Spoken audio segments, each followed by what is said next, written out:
China is facing one of its largest floods in history. Almost one-fourth of the country is now suffering from floods caused by severe and ongoing rainstorms. Photos of disasters across the country are appearing on social media. That makes people wonder again, could the Three Gorges Dam, one of the largest dams in the world, hold up to this challenge? On June 22, the China Observatory issued a warning that the heaviest rainfall since the flood season began would occur from June 22 to 25. Changqing, a city in Sichuan Province, just experienced its biggest flood since 1940. The water levels there had exceeded the safety level by 4 meters on average.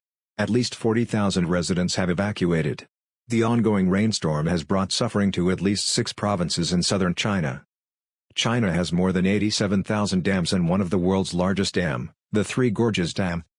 Since last week, Chinese people posted videos and photos of mass mud and landslides, claiming that several smaller dams had overflowed or collapsed already.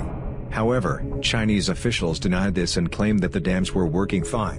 Related content concerning the crisis has been removed from China's social media platforms.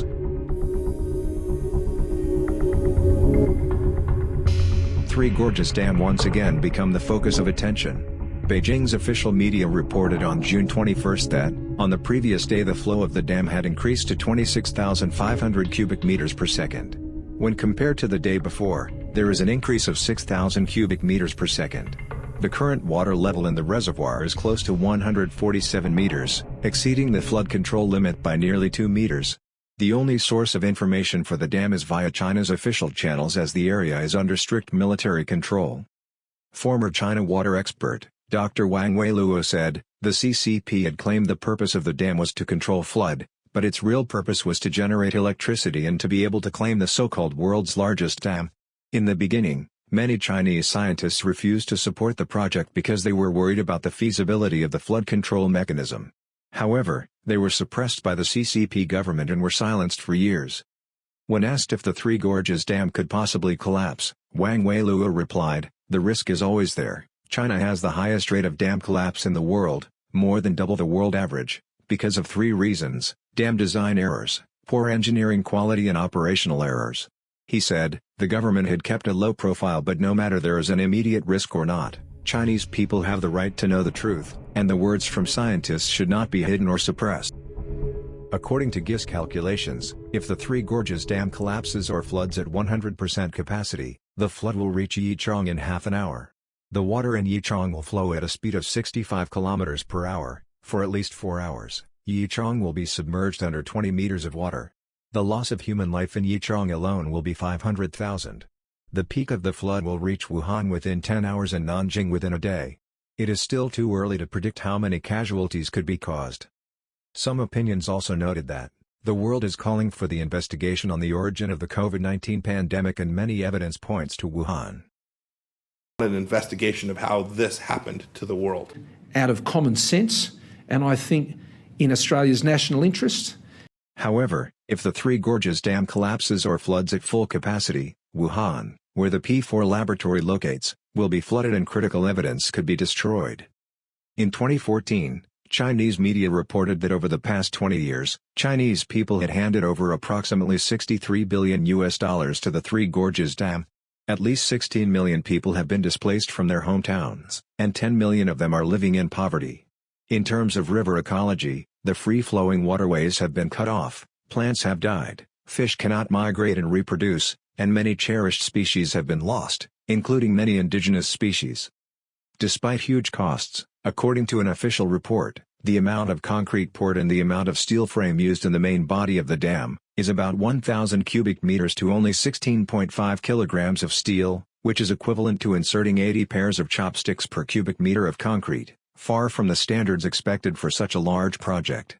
Huang Wanli, former professor of the Department of Water Resources at Tsinghua University, warned in 1957 about the potential disaster if the dam was built. However, Huang was persecuted in the Cultural Revolution and was sent to the dam's site to dig toilets. In 1992, Huang wrote again to Jiang Zemin, then General Secretary of the Chinese Communist Party, 3 times, saying, "The Yangtze River, one of the largest rivers in the world, and the largest reservoir in China, the government has organized this project which will be a calamity to the nation and the people. If it is built, it will eventually be forced to blow up. It turned out that Huang Wanli was right. In 2005, 1.5 years after the dam was completed, problems such as heavy siltation in the reservoir and alkalinization of soil salts gradually emerged. In fact, on June 11, China's Ministry of Water Resources held a press conference. Vice Minister Yichang put forward the three fears, which were the historical flooding, the quality of the dam, and the potential of mass landslides.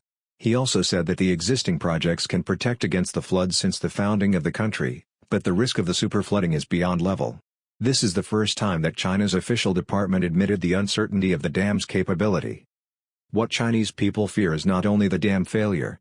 In 1975, Henan Province was hit by Typhoon Nina and the aftermath was the collapse of 62 dams, including the largest Banqiao Dam. Most of the dams that collapsed in this disaster were built with the help of the Soviet Union or during the Chinese Great Leap Forward movement. The dam collapsed during the Chinese Cultural Revolution. No resources or measures were taken to control the floods or rescue people. After the disaster, the Communist Party of China and the Chinese government remained silent to the public, while no media were allowed to make reports. The official documents of this disaster were considered a state secret until 2005 when they were declassified. Chinese and overseas scientists estimated 85,600 to 240,000 casualties were caused by the dam failure, while the CCP government claimed only 26,000 people were deceased.